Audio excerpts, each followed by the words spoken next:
Hello students, तो आज हम देखने वाले हैं पीजी हिस्ट्री का क्वेश्चन पेपर जो कि 2023 से 25 के सेशन में पूछा गया था। यहाँ पर जिसका सब्जेक्ट कोड है वो है हिस्ट 2, यानी कि हिस्ट्री का सेकंड कोर जो पेपर होता है उसका हम क्वेश्चन पेपर देखने वाले हैं। तो चलो स्टार्ट करते हैं। ये सभी यूनिवर्सिटी के बच्चों के लिए यूजफुल होगा क्योंकि यहाँ पर हम एमए हिस्ट्री को टारगेट कर रहे हैं। ठीक है, सेमेस्टर 1 के लिए टारगेट कर रहे हैं। आप यहाँ पर इंस्ट्रक्शन पढ़ सकते हैं। आप देखोगे यहाँ पर फुल मार्क्स कितना है, 70 है एंड टाइम दिया गया है 3 आवर्स का। तो सबसे पहले स्टार्ट करेंगे हम क्वेश्चन नंबर 1 से। सबसे पहले तो यहाँ पे जितने भी क्वेश्चन दिए हैं उसमें से सिर्फ 5 क्वेश्चन को ही सॉल्व करना है। क्वेश्चन नंबर 1 में जो है सारे के सारे अनिवार्य है, यानी कि 10 क्वेश्चन दिया हुआ है, 10 का 10 जो है आपको आंसर देना है। यहाँ पर ए है एंड बी भी आपको मिलेगा। ठीक है, तो चलो स्टार्ट करते हैं। तो सबसे पहला जो क्वेश्चन पूछा गया है वो है मिस्री एकता का जनक किसे माना जाता है। तो इसका सही उत्तर हो जाएगा अमनहोटेप प्रथम को। यहाँ पर आप ऑप्शन पढ़ सकते हैं। ऑप्शन पढ़ करके हम टाइम बर्बाद नहीं करेंगे, तो यहाँ पर डायरेक्ट आपको आंसर बता दे रही हूँ। सेकंड क्वेश्चन में पूछा गया है प्राचीन मिस्र का नेपोलियन किसे कहा जाता है। तो इसका उत्तर हो जाएगा थुटमोस तृतीय को। थर्ड क्वेश्चन में पूछा गया है बेबीलोनिया में सूर्य देवता को कहा जाता है। तो इसका सही उत्तर हो जाएगा समास। फोर्थ क्वेश्चन में पूछा गया है प्रथम उर राजवंश था, यानी कि कहाँ से कहाँ तक ये चला था ये पूछ रहा है।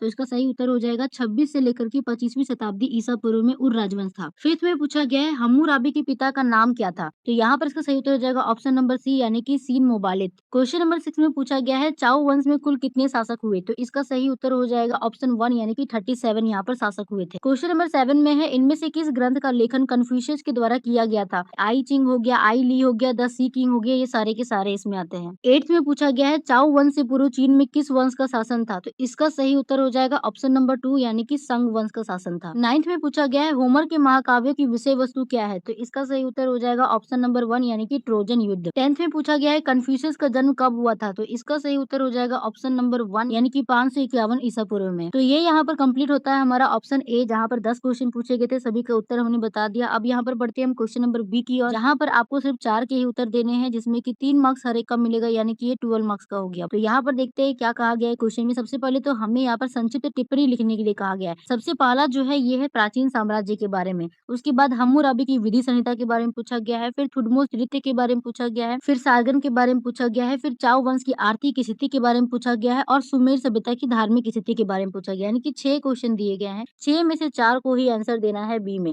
ठीक है, और ये कंपलसरी है आंसर देना। ठीक है, तो 3 मार्क्स के लिए आपको यहाँ पर बताना है। तो चलो इनका जो है उत्तर के साथ हम स्टार्ट करते हैं। तो सबसे पहला जो क्वेश्चन है यहाँ पर वो है प्राचीन साम्राज्य के बारे में हमें यहाँ पर बताना है। तो इसका उत्तर हम कुछ इस प्रकार लिखेंगे कि प्राचीन साम्राज्य उन बड़े राज्यों को कहा जाता है जो प्राचीन काल में शक्तिशाली राजाओं द्वारा स्थापित किए गए थे। इन साम्राज्यों का विस्तार बहुत बड़े क्षेत्र तक होता था और इनकी अपनी प्रशासनिक, आर्थिक तथा सैन्य व्यवस्था होती थी। भारत में प्रमुख प्राचीन साम्राज्यों में Maurya empire, Gupta empire and Kushan empire शामिल है। इन साम्राज्यों ने भारतीय संस्कृति, कला, धर्म, व्यापार और प्रशासन के विकास में महत्वपूर्ण योगदान दिया है। उसके बाद हम आते हैं सेकंड क्वेश्चन में, जो कि हम्मुराबी की विधि संहिता। हम्मुराबी की विधि संहिता क्या थी। तो सबसे पहले हम लिखेंगे हम्मुराबी बेबीलोन का प्रसिद्ध शासक था, जिसने लगभग 18वीं शताब्दी ईसा पूर्व में हम्मुराबी की विधि संहिता बनाई थी। यह विश्व की सबसे प्राचीन लिखित कानून संहिताओं में से एक मानी जाती है। इस संहिता में समाज, व्यापार, विवाह, संपत्ति और अपराधों से संबंधित नियम तथा दंड निर्धारित किए गए थे। इसका मुख्य उद्देश्य राज्य में न्याय और व्यवस्था बनाए रखना था। हम्मुराबी की विधि संहिता का प्रसिद्ध सिद्धांत था आंख के बदले आंख और दांत के बदले दांत। नेक्स्ट में पूछा गया है थुटमोस तृतीय के बारे में। तो थुटमोस तृतीय प्राचीन मिस्र का महान फराओ था, जिसने लगभग 15वीं शताब्दी ईसा पूर्व में शासन किया। उसे मिस्र का नेपोलियन भी कहा जाता है, क्योंकि वह एक महान विजेता और कुशल सेनापति था। थुटमोस तृतीय ने अनेक सैन्य अभियान चलाकर मिस्र के साम्राज्य का विस्तार किया। उसके शासन काल में मिस्र की शक्ति, व्यापार और संस्कृति का विकास हुआ था। उसने मंदिरों और स्मारकों का भी निर्माण कराया, जिससे प्राचीन मिस्र की सभ्यता को मजबूती मिली। फोर्थ में पूछा गया है सारगन के बारे में। तो सारगन प्राचीन मेसोपोटामिया का महान शासक था। उसने अक्काद साम्राज्य की स्थापना की और उसे विश्व के प्रारंभिक साम्राज्यों में से एक माना जाता है। सारगन ने अनेक राज्यों को जीतकर एक विशाल साम्राज्य स्थापित किया था। वह एक कुशल सेनापति और शक्तिशाली प्रशासक था। उसके शासन काल में व्यापार, प्रशासन और संस्कृति का विकास हुआ, इसलिए उसे प्राचीन इतिहास का महत्वपूर्ण शासक माना जाता है। देन यहाँ पर ई में पूछा गया है चाओ वंश की आर्थिक स्थिति के बारे में। तो चाओ वंश की आर्थिक स्थिति मुख्य रूप से कृषि पर आधारित थी। लोग खेती, पशुपालन और हस्तशिल्प कार्य करते थे। कृषि उत्पादन बढ़ाने के लिए लोहे के औजारों और सिंचाई व्यवस्था का उपयोग किया जाता था। उस समय व्यापार भी विकसित हुआ और वस्तु विनिमय प्रणाली प्रचलित थी। बाद में धातु के सिक्कों का प्रयोग शुरू हुआ।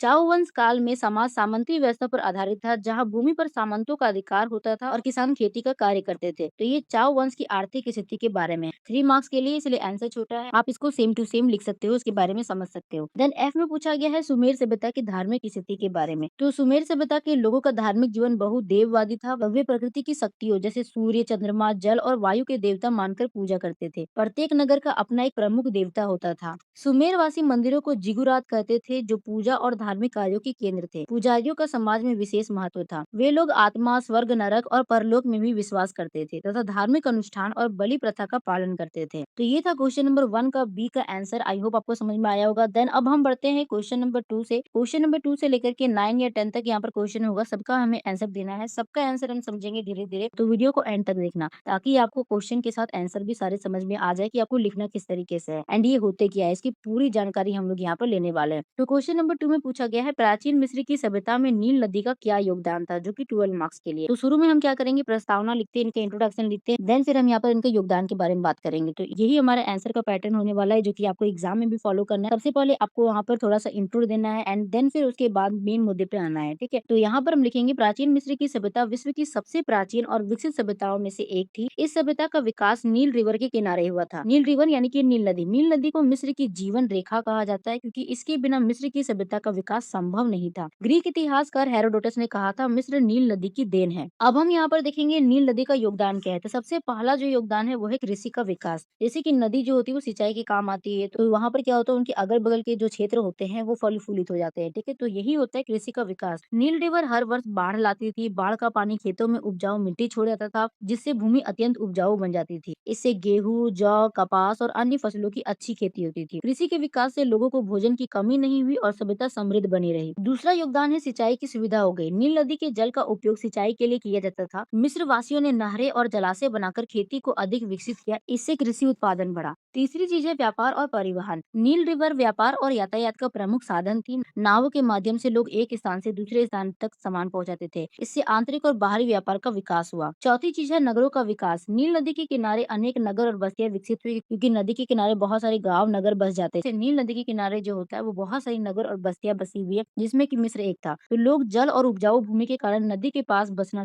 पसंद करते थे। पांचवी चीज है आर्थिक समृद्धि। कृषि और व्यापार के विकास से मिस्र की आर्थिक स्थिति मजबूत हुई, लोग संपन्न बने और राज्य की शक्ति बढ़ी। छठी चीज है धार्मिक महत्व। मिस्रवादी नील नदी को पवित्र मानते थे। वे इसे देवता का रूप मानकर पूजा करते थे। उनका विश्वास था कि नील नदी उनकी समृद्धि और जीवन का आधार है। सातवां चीज है उद्योग और निर्माण कार्य। नील नदी से मिट्टी, पत्थर और अन्य संसाधन प्राप्त होते थे। इनका उपयोग भवन, मंदिर और पिरामिड बनाने में किया जाता था। आठवीं चीज है सभ्यता की सुरक्षा, जो कि हम यहाँ पर देखेंगे लास्ट योगदान इनका। मिस्र चारों ओर से रेगिस्तान से घिरा था, इसीलिए नील नदी ने उसे प्राकृतिक सुरक्षा भी प्रदान की। इससे विदेशी आक्रमण कम हुए। एंड लास्ट में हम निष्कर्ष यहाँ पर लिखेंगे कि आखिरकार इनका योगदान क्या होता है। तो यहाँ पर हम लिखेंगे कि अंत में कहा जा सकता है कि नील रिवर प्राचीन मिस्र की सभ्यता की आधारशिला थी। कृषि, व्यापार, परिवहन, धर्म और आर्थिक विकास सभी क्षेत्रों में नील नदी का महत्वपूर्ण योगदान था। इसी कारण मिस्र की सभ्यता विश्व की महान सभ्यताओं में गिनी जाती है। तीसरा क्वेश्चन जो है वो है मिस्र की सभ्यता की उपलब्धियों का वर्णन करें, जो कि यहाँ पर 12 मार्क्स के लिए। तो चलिए स्टार्ट करते हैं। सबसे पहले हम यहाँ पर इनका इंट्रो देंगे। तो एंशियंट इजिप्ट यानी कि जो मिस्र की सभ्यता होती है, विश्व की प्राचीन और महान सभ्यताओं में से एक थी। इसका विकास नील रिवर के किनारे हुआ था, यानी कि नील नदी के किनारे हुआ था। मिस्र की सभ्यता ने कला, विज्ञान, धर्म, वास्तुकला, साहित्य और प्रशासन के क्षेत्र में महत्वपूर्ण उपलब्धियां प्राप्त की। इन उपलब्धियों का प्रभाव विश्व की अन्य सभ्यताओं पर भी पड़ा। अब यहाँ पर देखेंगे हम मिस्र की सभ्यता की प्रमुख उपलब्धियां क्या थी। तो सबसे पहला जो चीज है वो है पिरामिडों का निर्माण। मिस्र की सबसे बड़ी उपलब्धि विशाल पिरामिडों का निर्माण है, क्योंकि मिस्र इसी चीज के लिए फेमस भी है। ये पिरामिड राजाओं, फराओं के मकबरे थे। उस टाइम पे राजाओं को फराओ कहा जाता था। वहाँ पर ग्रेट पिरामिड ऑफ गीजा जिसे हम बोलते हैं, विश्व के 7 आश्चर्यों में शामिल है। पिरामिड मिस्र वासियों की उन्नत वास्तुकला और इंजीनियरिंग कला को दर्शाते हैं। दूसरी चीज जो आती है वो है मम्मी बनाने की कला। मिस्र वादियों ने शवों को सुरक्षित रखने की विशेष विधि विकसित की, जिसे मम्मी कहा जाता है, जिसे हम मम्मी भी बोलते हैं। वे आत्मा और पुनर्जन्म में विश्वास करते थे, इसलिए शवों को संरक्षित रखते थे। तीसरी चीज जो है वो है चित्रलिपि, जिसे हम बोलते हैं हायरोग्लिफिक्स। मिस्र वासियों ने चित्रलिपि नामक लेखन प्रणाली को विकसित किया। वे चित्रों और चिन्हों के माध्यम से लिखते थे। इससे प्रशासन, धर्म और साहित्य का विकास हुआ। चौथी चीज है गणित और ज्यामिति का विकास। मिस्र वासियों ने गणित और ज्यामिति में महत्वपूर्ण प्रगति की। पिरामिडों के निर्माण में ज्यामिति का उपयोग किया गया। वे भूमि मापन और गणना में कुशल थे। पांचवी चीज है चिकित्सा विज्ञान। मिस्र की सभ्यता में चिकित्सा का अच्छा विकास हुआ। वे शरीर की संरचना, हड्डियों और रोगों के उपचार के बारे में जानते थे। औषधियों और शल्य चिकित्सा का भी प्रयोग किया जाता था। तो ये उनकी उपलब्धियां है। उसके बाद हम देखते हैं छठी उपलब्धि के बारे में। तो वो है खगोल विज्ञान और कैलेंडर। मिस्र वासियों ने सूर्य और तारों का अध्ययन किया तथा 365 दिनों का कैलेंडर बनाया, जो कि अभी हम इस्तेमाल करते हैं। इससे कृषि और धार्मिक कार्यों में सहायता मिली। सातवीं चीज है कला और मूर्ति कला। मिस्र की मूर्तियां, चित्रकला और मंदिर अत्यंत सुंदर थे। मंदिरों की दीवारों पर चित्र और लेख अंकित किए जाते थे। आठवीं उपलब्धि है प्रशासनिक व्यवस्था। मिस्र में मजबूत शासन व्यवस्था थी। फराओ सर्वोच्च शासक माना जाता था, जिसे कि हम राजा बोलते हैं। राज्य में कर व्यवस्था, कानून और प्रशासन अच्छी तरह संगठित थे। 9वीं उपलब्धि है व्यापार का विकास। नील रिवर के माध्यम से व्यापार विकसित हुआ। मिस्रवासी सोना, तांबा, कपड़ा और अनाज का व्यापार करते थे। 10वीं उपलब्धि है धार्मिक विकास। मिस्रवासियों का धार्मिक जीवन विकसित था। वे अनेक देवी देवताओं की पूजा करते थे और मृत्यु के बाद जीवन में विश्वास रखते थे। फिर हम देखेंगे निष्कर्ष इनका क्या हमने पढ़ा यहाँ पर, क्या हमने लिखा। तो अंत में कहा जा सकता है कि एंशियंट इजिप्ट की सभ्यता ने मानव इतिहास को अनेक महत्वपूर्ण उपलब्धियां दी। पिरामिड, मम्मी, चित्रलिपि, विज्ञान और कला में उनकी प्रगति आज भी विश्व को आश्चर्यचकित करती है। इसीलिए मिस्र की सभ्यता को विश्व की महान सभ्यताओं में महत्वपूर्ण स्थान प्राप्त है। तो ये था क्वेश्चन नंबर 3 का आंसर। अब हम बढ़ते क्वेश्चन नंबर 4 की ओर, जिसमें पूछा गया है सुमेर की सभ्यता की आर्थिक एवं धार्मिक जीवन का संक्षिप्त वर्णन करें। तो यहाँ पर हम यहाँ पर लिखेंगे सबसे पहले इनकी प्रस्तावना। तो आप यहाँ पर लिखेंगे सुमेर विश्व की प्राचीनतम सभ्यताओं में से एक थी। इसका विकास दलजा और फरात नदियों के बीच मेसोपोटामिया क्षेत्र में हुआ था। सुमेर सभ्यता के लोग कृषि, व्यापार और धर्म के क्षेत्र में काफी उन्नत थे। उनका आर्थिक और धार्मिक जीवन संगठित तथा विकसित था। अगर हम देखिए सुमेर सभ्यता की आर्थिक जीवन कैसा था, तो सबसे पहली चीज जो हम देखते हैं वो है कृषि प्रधान अर्थव्यवस्था। कृषि प्रधान अर्थव्यवस्था के बारे में अगर बात की जाए तो सुमेर की अर्थव्यवस्था मुख्य रूप से कृषि पर आधारित थी। दजला और फरात नदियों की उपजाऊ भूमि में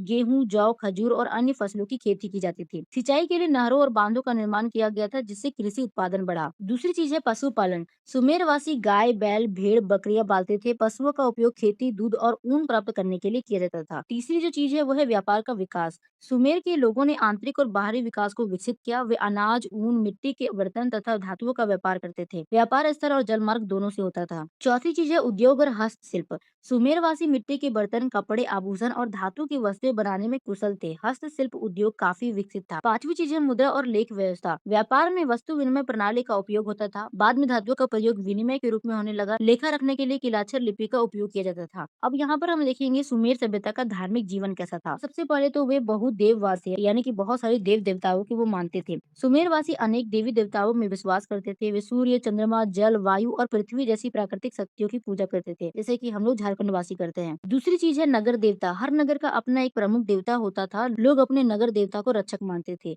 तीसरी चीज है जिगुरात मंदिर। सुमेर सभ्यता में विशाल मंदिर बनाए जाते थे, जिन्हें जुगुरात कहा जाता था। ये धार्मिक और सामाजिक जीवन के केंद्र थे। चौथी चीज है पुजारियों का महत्व। पुजारियों का समाज में विशेष स्थान था। वे पूजा पाठ और धार्मिक अनुष्ठानों का संचालन करते थे तथा लोगों को धर्म से संबंधित सलाह देते थे। पांचवी चीज है परलोक में विश्वास। सुमेरवासी आत्मा और मृत्यु के बाद जीवन में विश्वास करते थे। वे मानते थे कि मृत्यु के बाद भी आत्मा का अस्तित्व बना रहता है।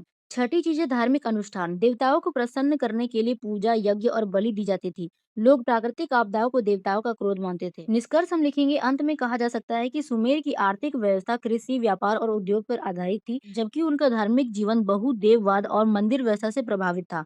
सुमेर वासियों ने आर्थिक और धार्मिक क्षेत्र में महत्वपूर्ण प्रगति की, जिसने आगे की सभ्यताओं को भी प्रभावित किया। तो ये यहाँ पर हमारा क्वेश्चन नंबर 4 भी कंप्लीट होता है। अब हम बढ़ते हैं क्वेश्चन नंबर 5 की ओर। तो क्वेश्चन नंबर 5 में पूछा गया है असीरिया की सभ्यता की राजनीतिक स्थिति का वर्णन करें। तो चलिए स्टार्ट करते हैं। सबसे पहले हम यहाँ पर प्रस्तावना में लिखेंगे असीरिया प्राचीन मेसोपोटामिया की एक शक्तिशाली सभ्यता थी। इसका विकास दलजा नदी के ऊपरी क्षेत्र में हुआ। असीरिया वासी अपने सैन्य संगठन, कठोर प्रशासन और विशाल साम्राज्य के लिए प्रसिद्ध थे। उनकी राजनीतिक व्यवस्था अत्यंत मजबूत और संगठित थी। फिर हम देखते हैं असीरिया की राजनीतिक स्थिति क्या थी। सबसे पहला जो पॉइंट बनता है वो है शक्तिशाली राजतंत्र था उनका। असीरिया में राजतंत्र शासन व्यवस्था थी। राजा राज्य का सर्वोच्च अधिकारी होता था। उसे ईश्वर का प्रतिनिधि माना जाता था और उसके आदेशों का पालन करना अनिवार्य था। राजा प्रशासन, सेना, न्याय और धर्म सभी का प्रमुख होता था। दूसरी चीज जो आती है वो है सैन्य शक्ति। असीरिया की सबसे बड़ी विशेषता उसकी शक्तिशाली सेना थी। असीरिया वासी युद्ध कला में बहुत कुशल थे। वे लोहे के हथियार, रथ और घुड़सवार सेना का उपयोग करते थे। इसी सैन्य शक्ति के बल पर उन्होंने एक विशाल साम्राज्य स्थापित किया। तीसरी चीज है साम्राज्य विस्तार। असीरिया के शासकों ने अनेक देशों और नगरों पर विजय प्राप्त की। उनका साम्राज्य मेसोपोटामिया, सीरिया, मिस्र और एशिया के कुछ भागों तक फैला हुआ था।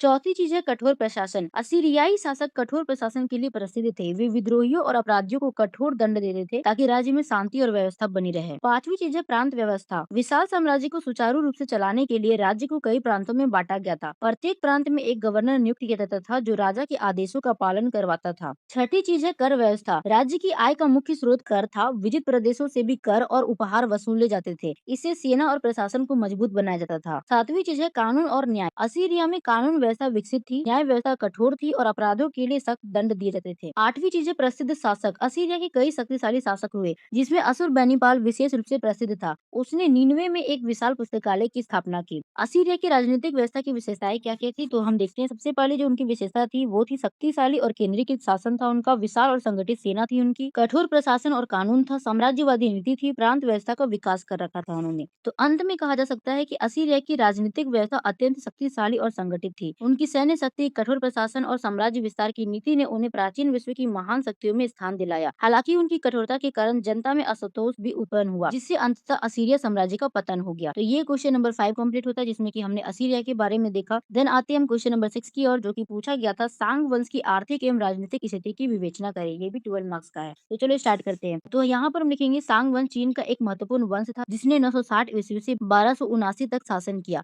इस काल में चीन ने आर्थिक, राजनीतिक, वैज्ञानिक और सांस्कृतिक क्षेत्रों में बहुत प्रगति की। सांग वंश का शासन सुव्यवस्थित प्रशासन और समृद्ध अर्थव्यवस्था के लिए प्रसिद्ध था। फिर हम देखेंगे सांग वंश की आर्थिक स्थिति क्या थी। तो सबसे पहली जो चीज आती है वो है कृषि का विकास। सांग वंश की अर्थव्यवस्था मुख्य रूप से कृषि पर आधारित थी। किसानों द्वारा चावल, गेहूं, चाय और अन्य फसलों की खेती की जाती थी। नई कृषि तकनीकों और सिंचाई व्यवस्था के कारण उत्पादन में वृद्धि हुई। दूसरी चीज है व्यापार और वाणिज्य। सांग वंश काल में आंतरिक और विदेशी व्यापार का अत्यधिक विकास हुआ। चीन का व्यापार एशिया और अन्य देशों में होता था। रेशम, चीनी मिट्टी के बर्तन, चाय और कागज का निर्यात किया जाता था। तीसरी चीज है उद्योगों का विकास। इस काल में लोहा, इस्पात, वस्त्र और चीनी मिट्टी के उद्योगों का विकास हुआ। हस्तशिल्प और कुटीर उद्योग भी उन्नत थे। चौथी चीज है मुद्रा व्यवस्था। सांग वंश के समय कागजी मुद्रा, पेपर करेंसी का उपयोग प्रारंभ हुआ, जिससे व्यापार को बहुत सुविधा मिली। पांचवी चीज है नगरों का विकास। व्यापार और उद्योग के कारण नगरों का तेजी से विकास हुआ। बड़े बड़े बाजार और व्यापारिक केंद्र स्थापित हुए। फिर हम देखेंगे सांग वंश की राजनीतिक स्थिति के बारे में। तो सबसे पहली जो चीज है वो है केंद्रीकृत शासन व्यवस्था होना उनका। सांग वंश में मजबूत केंद्रीकृत शासन था। सम्राट राज्य का सर्वोच्च शासक होता था और प्रशासन पर उनका पूर्ण नियंत्रण रहता था। दूसरी चीज है प्रशासनिक व्यवस्था। राज्य को विभिन्न प्रांतों में बांटा गया था। अधिकारियों की नियुक्ति योग्यता के आधार पर की जाती थी। प्रशासन को व्यवस्थित और कुशल बनाया गया। तीसरी चीज है प्रतियोगी परीक्षा प्रणाली। तांग डायनेस्टी की एक महत्वपूर्ण विशेषता सरकारी नौकरियों के लिए प्रतियोगी परीक्षा प्रणाली थी। इससे योग्य लोगों को प्रशासन में स्थान मिलता था। चौथी चीज है सेना और सुरक्षा। सांग शासकों ने सेना को मजबूत बनाने का प्रयास किया,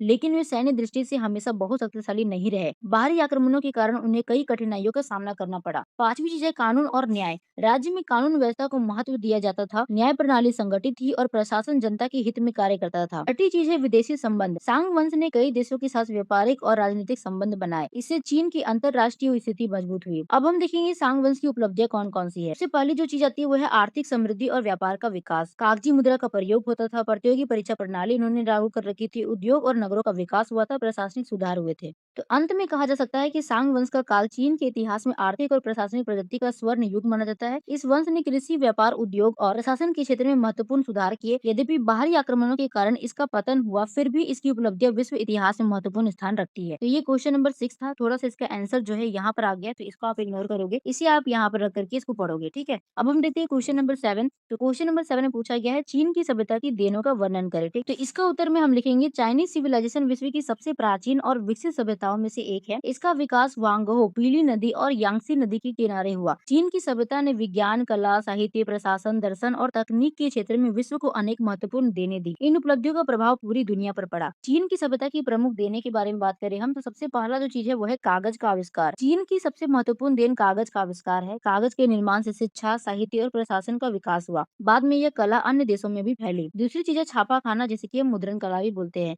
चीनी लोगों ने मुद्रण कला का विकास किया। इससे पुस्तकों का निर्माण आसान हुआ और ज्ञान का प्रसार तेजी से हुआ। तीसरी चीज है कंपास का आविष्कार। चाइनीज सिविलाइजेशन ने दिशा बताने वाले कंपास का आविष्कार किया। इसे समुद्री यात्राओं और व्यापार में बहुत सहायता मिली। चौथी चीज है बारूद का आविष्कार। चीनियों ने बारूद का आविष्कार किया। बाद में इसका उपयोग युद्ध और आतिशबाजी दोनों में होने लगा। पांचवी चीज है रेशम उद्योग। चीन रेशम उत्पादन के लिए प्रसिद्ध था। चीनी रेशम विश्व भर में लोकप्रिय था और इससे व्यापार को बढ़ावा मिला। छठी चीज है चीनी मिट्टी के बर्तन। चीन ने सुंदर और मजबूत चीनी मिट्टी, पोर्सलिन के बर्तन बनाए जो आज भी प्रसिद्ध हैं। सातवीं चीज है दर्शन और नैतिक शिक्षा। कन्फ्यूशियस और लाओजी जैसे महान दार्शनिकों ने नैतिकता, शांति और मानवता का संदेश दिया। इनके विचार आज भी महत्वपूर्ण माने जाते हैं। आठवीं चीज है प्रशासनिक व्यवस्था। चीन में योग्यता आधारित प्रतियोगी परीक्षा प्रणाली विकसित हुई। इससे योग्य लोगों को सरकारी पद दिए जाते थे। नौवीं चीज है चिकित्सा विज्ञान। चीनियों ने चिकित्सा और जड़ी बूटी उपचार में महत्वपूर्ण प्रगति की। वे कई रोगों के उपचार की जानकारी रखते थे। 10वीं चीज है कला और वास्तुकला। चीनी सभ्यता चित्रकला, मूर्तिकला और वास्तुकला के लिए प्रसिद्ध थी। ग्रेट वॉल ऑफ चाइना चीन की महान वास्तुकला कला का उदाहरण है। फिर हम देखते हैं चीन की सभ्यता का विश्व पर प्रभाव क्या पड़ता है। तो शिक्षा और ज्ञान के प्रसार में सहायता करता है वो, विज्ञान तकनीक के विकास को बढ़ावा दिया उन्होंने, व्यापार और उद्योग का विस्तार किया, नैतिक और दार्शनिक विचारों का प्रसार किया। अंत में कहा जा सकता है कि चाइनीज सिविलाइजेशन ने विश्व सभ्यता को अनेक अमूल्य देने दी। कागज, कंपास, बारूद और मुद्रण कला जैसी खोजों ने मानव जीवन को बदल दिया। इसलिए चीन की सभ्यता का विश्व इतिहास में अत्यंत महत्वपूर्ण स्थान है। तो ये था क्वेश्चन नंबर 7। अब बढ़ते हैं हम क्वेश्चन नंबर 8 की ओर, जो कि है कस्साइट के राजनीतिक स्थिति पर प्रकाश डाले। यानी कि हमें बोला गया है पॉलिटिकल कंडीशन ऑफ कस्साइट के बारे में पूछा गया है। कस्साइट प्राचीन मेसोपोटामिया की एक महत्वपूर्ण जाति थी जिसने बेबोलिन पर लंबे समय तक शासन किया। कस्साइट लोग लगभग 16वीं शताब्दी ईसा पूर्व में बेबोलिन पर अधिकार करने में सफल हुए। उनका शासन प्राचीन इतिहास में राजनीतिक स्थिरता और प्रशासनिक संगठन के लिए माना जाता है। फिर हम देखते हैं कस्साइटों की राजनीतिक स्थिति। तो सबसे पहली चीज आती है बेबोलिन पर अधिकार। हित्ती आक्रमण के बाद बेबोलिन साम्राज्य कमजोर हो गया था। इस अवसर का लाभ उठाकर कस्साइट ने बेबोलिनों पर अधिकार कर लिया और वहां अपना शासन स्थापित किया। दूसरी चीज है राजतंत्र व्यवस्था। कस्साइटों में राजतंत्र शासन प्रणाली प्रचलित थी। राजा राज्य का सर्वोच्च शासक होता था। वह प्रशासन, सेना और न्याय व्यवस्था का प्रमुख माना जाता था। तीसरी चीज है राजनीतिक स्थिरता। कस्साइटों का शासन लगभग 400 वर्षों तक चला। यह लंबे समय तक चलने वाला शासन था जिससे बेबोलिन में राजनीतिक स्थिरता बनी रही। चौथी चीज है प्रशासनिक व्यवस्था। उन्होंने प्रशासन को संगठित बनाया, राज्य को विभिन्न क्षेत्रों में बांटा गया और अधिकारियों की नियुक्ति की गई। इससे शासन व्यवस्था सुचारू रूप से चलती थी। पांचवी चीज है सैन्य शक्ति। कस्साइट ने अपनी सेना को मजबूत बनाया। घोड़ों और रथों का उपयोग युद्ध में किया जाता था। इसी सैन्य शक्ति के कारण वे लंबे समय तक सत्ता में बने रहे। छठी चीज है कूटनीतिक संबंध। कस्साइट शासकों ने मिस्र और अन्य राजाओं के साथ मैत्रीपूर्ण संबंध स्थापित किए। उन्होंने वैवाहिक संबंध और संधियों के माध्यम से अपनी राजनीतिक स्थिति मजबूत की। सातवीं चीज है स्थानीय संस्कृति को अपनाना। कस्साइटों ने बेबुलिन की संस्कृति, भाषा और धर्म को अपनाया। इससे जनता का समर्थन प्राप्त करने में उन्हें सहायता मिली। आठवीं चीज है कानून और न्याय। उन्होंने बेबुलिन की पुरानी प्रशासनिक और कानूनी परंपराओं को जारी रखा। इससे राज्य में शांति और व्यवस्था बनी रही। तो अगर हम देखें यहाँ पर कस्साइट शासन की विशेषताएं क्या क्या थी, तो यहाँ पर सबसे पहली चीज आती है मजबूत और स्थिर राजतंत्र, फिर आता है संगठित प्रशासन, फिर आता है शक्तिशाली सेना, फिर आता है कूटनीतिक संबंधों पर बल, लास्ट में आता है बेबुलिन की संस्कृति का संरक्षण। इनके पतन के कारण हम देखते हैं तो इसमें आता है समय के साथ कस्साइट शासक कमजोर हो गए। बाहरी आक्रमणों और आंतरिक संघर्षों के कारण उनका साम्राज्य धीरे धीरे समाप्त हो गया। निष्कर्ष में हम लिखेंगे, अंत में कहा जा सकता है कि कस्साइट की राजनीतिक व्यवस्था संगठित और स्थिर थी। उन्होंने बेबुलिन में लंबे समय तक शासन करके प्रशासन, सेना और कूटनीति के क्षेत्र में महत्वपूर्ण योगदान दिया। इसीलिए प्राचीन मेसोपोटामिया के इतिहास में कस्साइटों का विशेष स्थान है। तो ये था क्वेश्चन नंबर 8। अब यहाँ पर दो क्वेश्चन बाकी है जो कि क्वेश्चन नंबर 9 में ही पूछा गया है, ए और बी करके। यहाँ पर दो क्वेश्चन का आंसर देना है आपको। यहाँ पर 6 मार्क्स यहाँ पर मिलेंगे आपको। यहाँ पर और भी क्वेश्चन पूछेगी इसमें कि आपको 2 ही का आंसर देना है और दोनों के लिए आपको 6 मार्क्स दिए जाएंगे, यानी कि ये 12 मार्क्स का हो गया। ठीक है, तो सबसे पहले यहाँ जो पूछा गया है वो है होमर युग। इसके बारे में आपको संक्षिप्त टिप्पणी देनी है। होमर युग के बारे में हम इस तरीके से लिखेंगे कि होमर प्राचीन यूनान के महान कवि थे। उनके नाम पर यूनान के प्रारंभिक इतिहास के जिस काल को जाना जाता है उसे होमर युग कहा जाता है। यह काल लगभग 1200 ईसा पूर्व से 800 ईसा पूर्व तक माना जाता है। इस युग की जानकारी मुख्य रूप से होमर की रचनाओं इलियाड और ओडिसी से प्राप्त होती है। होमर युग की विशेषताएं की अगर बात करें हम यहाँ, तो सबसे पहले यहाँ पर हम लिखेंगे राजनीतिक स्थिति। इस समय यूनान छोटे छोटे राज्यों में बटा हुआ था। प्रत्येक राज्य का एक राजा होता था जो सेना और प्रशासन का प्रमुख होता था। दूसरी चीज है सामाजिक जीवन। समाज कुलों और परिवारों पर आधारित था। लोगों का जीवन सरल था। वीरता और साहस को बहुत महत्व दिया जाता था। तीसरी चीज है आर्थिक स्थिति। लोगों का मुख्य व्यवसाय कृषि और पशुपालन था। व्यापार भी धीरे धीरे विकसित हो रहा था। चौथी चीज है धार्मिक जीवन। यूनानी लोग अनेक देवी देवताओं में विश्वास करते थे। वे प्राकृतिक शक्तियों की पूजा करते थे। पांचवी चीज हम लिखेंगे साहित्यिक योगदान। होमर की रचनाएं यूनानी साहित्य की अमूल्य धरोहर मानी जाती है। इनसे उस समय के जीवन, युद्ध और संस्कृति की जानकारी मिलती है। लास्ट में हम यहाँ पर बताएंगे निष्कर्ष। तो निष्कर्ष में हम यहाँ पर लिखेंगे, अंत में कहा जा सकता है कि होमर युग यूनान के इतिहास का महत्वपूर्ण काल था। इस युग में यूनानी समाज, संस्कृति और साहित्य का विकास हुआ। होमर की रचनाओं ने विश्व साहित्य और इतिहास को महत्वपूर्ण योगदान दिया। सेकंड में पूछा गया स्पार्टा का संविधान। तो यहाँ पर हम लिखेंगे कि स्पार्टा प्राचीन यूनान का एक प्रसिद्ध नगर राज्य था। यहाँ पर हम इनका इंट्रोडक्शन देंगे पहले। तो यह अपनी सैनिक शक्ति और अनुशासन के लिए प्रसिद्ध था। स्पार्टा की शासन व्यवस्था मिश्रित प्रकार की थी, जिसमें राजतंत्र, कुलीन तंत्र और लोकतंत्र तीनों के तत्व पाए जाते थे। स्पार्टा का संविधान सरल लेकिन कठोर था। स्पार्टा के संविधान की प्रमुख विशेषताएं बात करी जाए तो यहाँ पर सबसे पहले आता है द्वैध राजतंत्र। स्पार्टा में एक साथ दो राजा शासन करते थे। दोनों राजाओं का कार्य सेना का नेतृत्व करना और धार्मिक कार्य करना था। सेकंड है जेरूसिया, जिसे हम सीनेट कहते हैं। यह बुजुर्गों की परिषद थी। इसमें 60 वर्ष से अधिक आयु के 28 सदस्य और 2 राजा मिलाकर कुल 30 सदस्य होते थे। यह संस्था कानून बनाने और महत्वपूर्ण मामलों में निर्णय लेने का कार्य करती थी। तीसरी चीज है अपेला, जिसे हम जनसभा कहते हैं। स्पार्टा के नागरिकों की सभी सभा को अपेला कहा जाता था। इसमें 30 वर्ष से अधिक आयु के सभी पुरुष नागरिक भाग लेते थे। यह सभा कानूनों का स्वीकार या अस्वीकार करती थी। चौथी चीज है एफोर। स्पार्टा में 5 एफोर होते थे जो प्रशासन और राजाओं के कार्यों पर नियंत्रण रखते थे। वे राज्य के सबसे प्रभावशाली अधिकारी माने जाते थे। पांचवी चीज है सैनिक व्यवस्था। स्पार्टा का संविधान सैनिक जीवन पर आधारित था। नागरिकों को बचपन से ही कठोर सैन्य प्रशिक्षण दिया जाता था। लास्ट में हम लिखेंगे कि स्पार्टा का संविधान अनुशासन और सैन्य शक्ति पर आधारित था। इसकी शासन व्यवस्था मिश्रित प्रकृति की थी जिसने स्पार्टा को यूनान की शक्तिशाली राज्य बनाया। एंड ये लास्ट पूछा गया है कन्फ्यूशस के बारे में। तो कन्फ्यूशस प्राचीन चीन के महान दार्शनिक, शिक्षक और समाज सुधारक थे। उनका जन्म लगभग 551 ईसा पूर्व में चीन के लू राज्य में हुआ था। उन्होंने नैतिकता, सदाचार, अनुशासन और मानवता पर विशेष बल दिया। उनके विचारों का चीन की सभ्यता और संस्कृति पर गहरा प्रभाव पड़ा। फिर हम देखेंगे कन्फ्यूशस के मुख्य विचार कौन थे। तो सबसे पहले आता है नैतिकता पर बल। कन्फ्यूशस का मानना था कि मनुष्य को ईमानदार, दयालु और नैतिक होना चाहिए। दूसरी चीज आती है परिवार का महत्व। उन्होंने माता पिता और बड़ों को सम्मान को बहुत महत्वपूर्ण माना। परिवार को समाज की आधारशिला कहा। तीसरी चीज है शिक्षा का महत्व। कन्फ्यूशियस ने शिक्षा को समाज सुधार का मुख्य साधन माना। वे सभी लोगों को शिक्षा देने के पक्ष में थे। चौथी चीज है आदर्श शासन। उनके अनुसार शासक को न्यायप्रिय और नैतिक होना चाहिए। अच्छा शासक अपने आचरण से जनता को प्रेरित करता है। पांचवी चीज है शांति और अनुशासन। उन्होंने समाज में शांति, अनुशासन और आपसी सहयोग पर बल दिया। फिर हम देखेंगे कन्फ्यूशस का प्रभाव। तो कन्फ्यूशस के विचारों से चीन की राजनीति, शिक्षा और समाज बहुत प्रभावित हुए। उनके उपदेश कन्फ्यूशसवाद के नाम से प्रसिद्ध हुए। अंत में हम लिख सकते हैं कि कन्फ्यूशस महान दार्शनिक और शिक्षक थे। उनके विचार नैतिकता, शिक्षा और आदर्श जीवन पर आधारित थे। इसीलिए विश्व इतिहास में उनका महत्वपूर्ण स्थान है। तो यहाँ पर क्वेश्चन नंबर 1 से लेकर के 9 तक पूछा गया था जिसमें कि सारे का आंसर हमने देख लिया। 1 में हमने ए, बी और बी भी देख लिया। सबका आंसर हमने यहाँ पर बताया है एंड 9 का भी बताया है। तो ये विनोबा भावे यूनिवर्सिटी सेमेस्टर 1 का क्वेश्चन पेपर है जो 2023 से 25 के सेशन में पूछा गया था। एंड ये हिस्ट 2 है यानी कि कोर 2 जिसे आप बोलोगे, ये उसका क्वेश्चन पेपर है, ठीक है? ग्रुप बी का। आई होप आपको वीडियो समझ में आई होगी, सारे के आंसर समझ में आया होगा। तो अगर आपको वीडियो हेल्पफुल लगी, question paper, previous year question paper आपके क्लियर हो गए, वीडियो को लाइक करें, चैनल को सब्सक्राइब करें। मिलते हैं नेक्स्ट वीडियो में जहाँ पर हम नए क्वेश्चन पेपर को सॉल्व कर रहे होंगे, हिस्ट 3 को सॉल्व कर रहे होंगे। Thank you.